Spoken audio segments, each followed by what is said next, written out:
ബേക്കലിൽ വേടന്റെ സംഗീത പരിപാടി കാണാനെത്തിയപ്പോൾ ട്രെയിൻ തട്ടി മരിച്ച എഞ്ചിനീയറിംഗ് വിദ്യാർത്ഥി ശിവനന്ദിന്റെ മാതാപിതാക്കൾ ജീവനൊടുക്കിയ നിലയിൽ. കാസർഗോഡ് പൊയ്നാച്ചി പറമ്പിലെ വേണുഗോപാലൻ നായർ സ്മിത ദമ്പതികളെയാണ് വീട്ടിൽ മരിച്ച നിലയിൽ കണ്ടെത്തിയത്. കാസർഗോഡ് പൊയ്നാച്ചി പറമ്പിൽ ദമ്പതികളെ ജീവനൊടുക്കിയ നിലയിൽ കണ്ടെത്തിയത് നാടിനെ വേദനയിലാഴ്ത്തി. ബേക്കലിൽ വേടന്റെ സംഗീത പരിപാടി കാണുവാനെത്തിയപ്പോൾ ട്രെയിൻ തട്ടി മരിച്ച എഞ്ചിനീയറിംഗ് വിദ്യാർത്ഥി എം ശിവനന്ദിന്റെ മാതാപിതാക്കളെയാണ് ജീവനൊടുക്കിയ നിലയിൽ കണ്ടെത്തിയത്. പൊയ്നാച്ചി പറമ്പിലെ വേണുഗോപാലൻ നായർ, ഭാര്യ സ്മിത എന്നിവരാണ് മരിച്ചത്. രാവിലെ വീടിന്റെ സെൻട്രൽ ഹാളിലാണ് മൃതദേഹം കണ്ടെത്തിയത്. വിവരമറിഞ്ഞ് മേൽപ്പറമ്പ് പോലീസ് സ്ഥലത്തെത്തുകയും ഇൻക്വസ്റ്റ് നടപടികൾ പൂർത്തിയാക്കുകയും ചെയ്തു.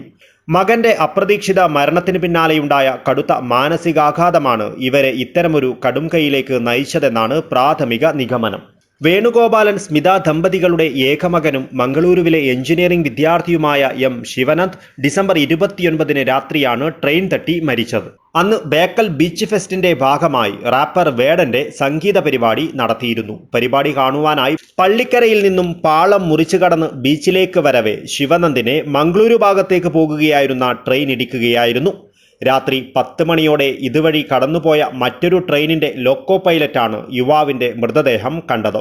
ഇയാൾ വിവരമറിയിച്ചതിനെ തുടർന്ന് പോലീസ് എത്തുകയും മൃതദേഹം ആശുപത്രിയിലേക്ക് മാറ്റുകയുമായിരുന്നു.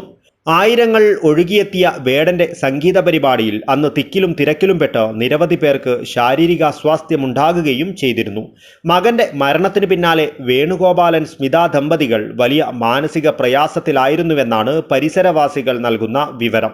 മകന്റെ മരണശേഷം വീട്ടിൽ ഒറ്റപ്പെട്ട ദമ്പതികൾ പുറം ലോകവുമായി അധികം ബന്ധപ്പെട്ടിരുന്നില്ല. മകനില്ലാതെ തങ്ങൾ ഇനി ജീവിച്ചിരിക്കില്ലെന്ന് ഇരുവരും ബന്ധുക്കളോടും മാതാപിതാക്കളോടും പലതവണ പറഞ്ഞിരുന്നതായി വിവരമുണ്ട്. എല്ലാവരും പല രീതിയിൽ ആശ്വസിപ്പിച്ചിരുന്നുവെങ്കിലും ദമ്പതികൾ കടുത്ത വിഷാദത്തിലായിരുന്നുവെന്ന് നാട്ടുകാർ പറഞ്ഞു. എന്നാൽ ഇവർ ജീവനൊടുക്കിയത് വിശ്വസിക്കുവാനാവുന്നില്ലെന്നും നാട്ടുകാർ പറയുന്നു. അതേസമയം മരണത്തിന് പിന്നിൽ മറ്റെന്തെങ്കിലും കാരണങ്ങളുണ്ടോ എന്ന കാര്യവും പോലീസ് പരിശോധിച്ചു വരുന്നുണ്ട്. News bureau, Kasaragod.